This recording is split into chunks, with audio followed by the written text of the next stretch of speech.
বিকালবেলা গোটা বাংলাদেশে লক্ষ নয় কোটি কোটি মানুষ রাজপথে আনন্দে নেমে এসেছে।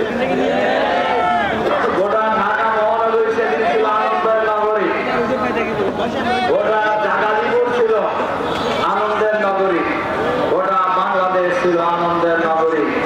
সে আনন্দ কিসের ছিল? ফ্যাসিবাদের নায়িকা শেখ হাসিনা পদত্যাগ করে বিমানে চড়ে ভারতে পালিয়ে গিয়েছে। সংগ্রামী ভাই এবং বন্ধুগণ, হাসিনা পালাইতে পারলেও তার সাঙ্গ পাঙ্গরা কিন্তু কেউ পালাইতে ওই সময় বিমানে ওঠার সুযোগ পায় না। কাজে আজকে যারা লজ্জাযন্ত্র করছেন ক্ষমতার মস্তকে বসে, হাসিনার কাছ থেকে অনেক কিছু শেখার আছে আপনাদের। হাসিনার চাইতে কিন্তু আপনারা শক্তিশালী। হাসিনাকে পালাইতে হয়েছে, এমন ভাবে পালাইছে, ভাত রান্না করছিলেন সুন্দর সুন্দর মাছ দিয়ে, সেই মাছ কিন্তু খেয়ে যেতে উনি বিমানে উঠতে পারেন না।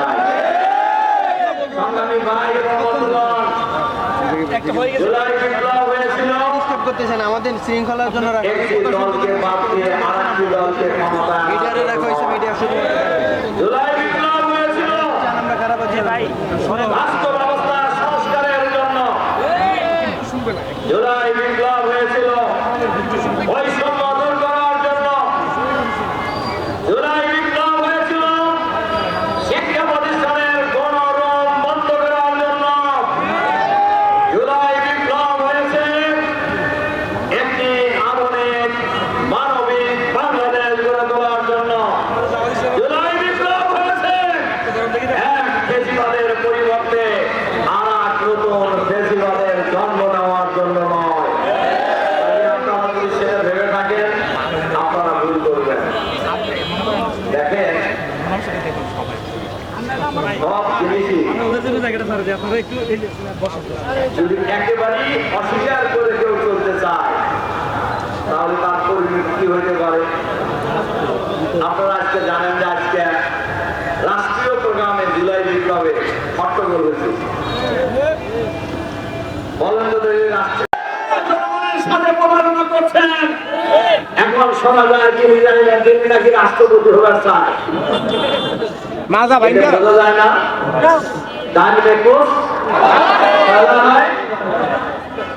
ষড়যন্ত্র শুরু হয়েছে। ভোটের দিন ভোট গণনায় ষড়যন্ত্র করা হয়েছে, রেজাল্ট ঘোষণায় ষড়যন্ত্র করা হয়েছে। সংগ্রামী ভাই এবং বন্ধুগণ, ইউনূস সরকারের দুইজন, একজন উপদেষ্টা এবং প্রধান আইন কর্মকর্তা, এখন সরকারের দুইজন পাওয়ারফুল মন্ত্রী। উপদেষ্টা রেজওয়ানা হাসান উনি সেবারের টাইমে বলেছেন, আমরা জামাতকে ক্ষমতায় আসতে দেই নাই। এর দ্বারা বোঝা যায় সরকারের যারা ছিলেন তারাই ছিলেন মূল ষড়যন্ত্রকারী। দ্বিতীয় ষড়যন্ত্রকারী ছিল প্রশাসনের সাথে জড়িত কর্মকর্তারা, বেশিরভাগের দোষর। তারা ষড়যন্ত্র করে 11 দলীয় ঐক্যকে ক্ষমতায় আসতে দেয় নাই। এটা এখন জাতির কাছে খুবই পরিষ্কার। সংগ্রামী ভাই এবং বন্ধুগণ, দেশের ক্ষমতায় আসা মাত্র 5-6 মাস হয়েছে, ওনারা বেসামাল হয়ে পড়েছে। দ্রব্যমূল্য মানুষের ক্রয় সমান নিয়ন্ত্রণের বাইরে চলে গেছে। আইন শৃঙ্খলার মারাত্মক অবনতি হয়েছে। সারা বাংলাদেশে মাদকের ভাষায় লাভ হয়ে গেছে। এইদিকে স্বরাষ্ট্রমন্ত্রীর কোনো নজর নাই। আমাদের স্বরাষ্ট্রমন্ত্রী বাহাদুর সব মন্ত্রণালয় পক্ষী দেন, নিজের মন্ত্রণালয়ের খবর নাই। আজকে বাংলাদেশের আইন শৃঙ্খলা পরিস্থিতির যে অবনতি হয়েছে, মানবের যে সাইলাম, আইন মন্ত্রী স্বরাষ্ট্রমন্ত্রী ক্ষমতায় থাকা আর নৈতিক কোন অধিকার রাখেন না।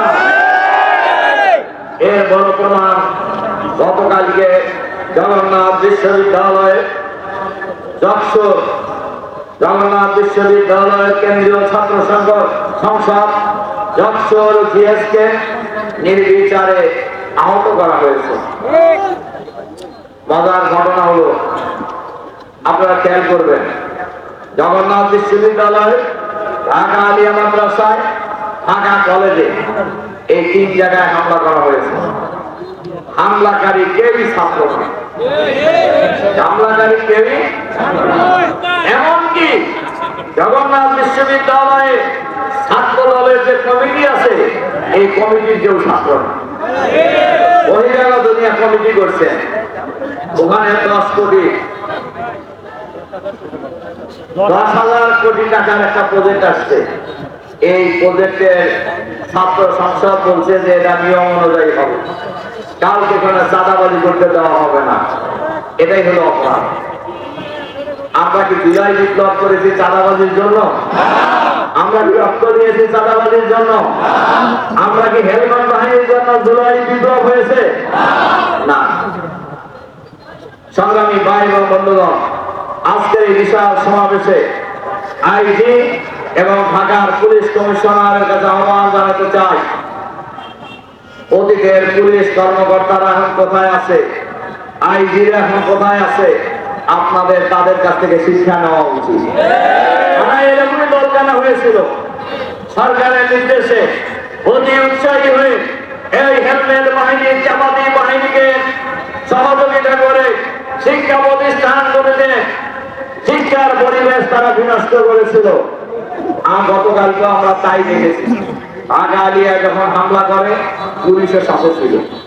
জগন্নাথ বিশ্ববিদ্যালয়ে বারবার যখন ন্যাশনাল মেডিকেল কলেজে আহত রোগীদের উপর হামলা করা হয়, তখনও পুলিশ সেখানে উপস্থিত ছিল। এ পর্যন্ত আমরা জানি 2টা গ্রুপ হাসপাতালে হামলা করেছে। একটা হলো ইসরায়েলের বর্বর বাহিনী ফিলিস্তিনের হাসপাতালে হামলা চালিয়েছে, আর একটা হলো ছাত্রলীগ, গুন্ডা লীগ, আওয়ামী লীগ, এরা জুলাই যোদ্ধাদের উপর হাসপাতালে হামলা করেছে। আর গতকাল এই হেলমেট বাহিনী হাসপাতালে হামলা করেছে, রোগীদের উপর আরো আহত করেছে। আহত ব্যক্তিদেরকে চিকিৎসা নিতে দেওয়া হয় নাই। এই কিসের আলাদা? সংগ্রামী ভাই এবং বন্ধুগণ, ছাত্র শিবির ধৈর্য ধারণ করেছে। এর অর্থ এটা মনে করেন না যে আপনারা খুব বাহাদুর হয়ে গেছে। আপনাদের কি রকম বাহাদুর তা তো বোঝা গেছে।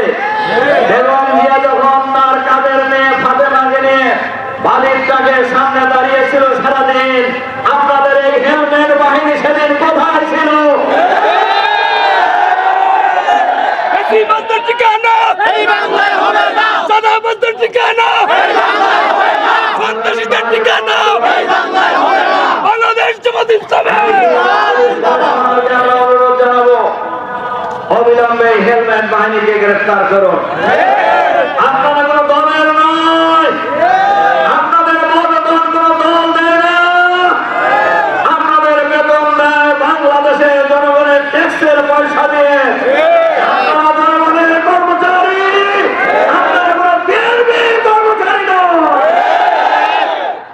মাননীয় প্রধানমন্ত্রীর কাছে আহ্বান জানাবো, এই ঘটনা আপনারা দেখেছেন, দেখেন এই ঘটনার সাথে কারা ঘটিয়েছে।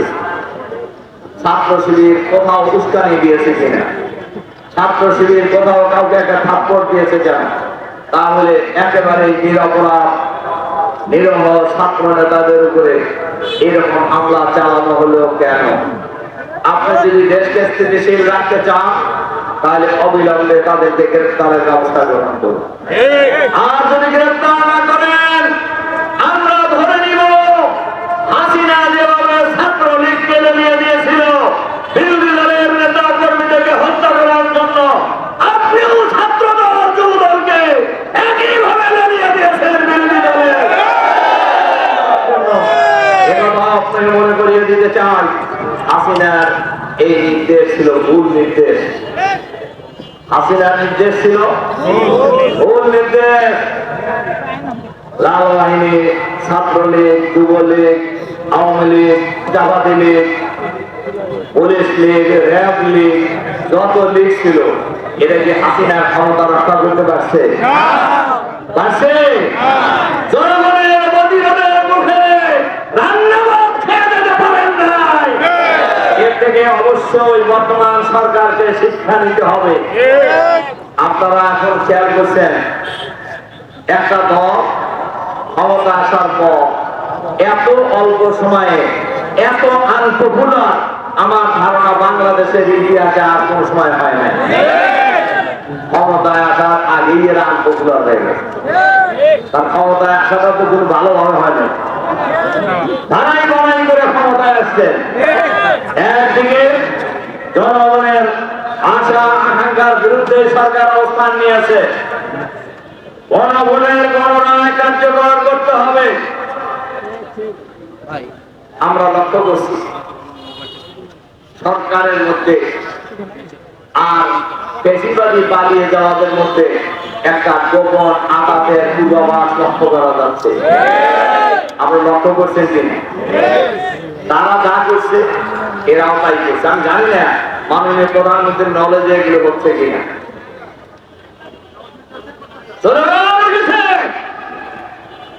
ছাত্র দলের চেহারায় ছাত্রলীগ দেখা যায়।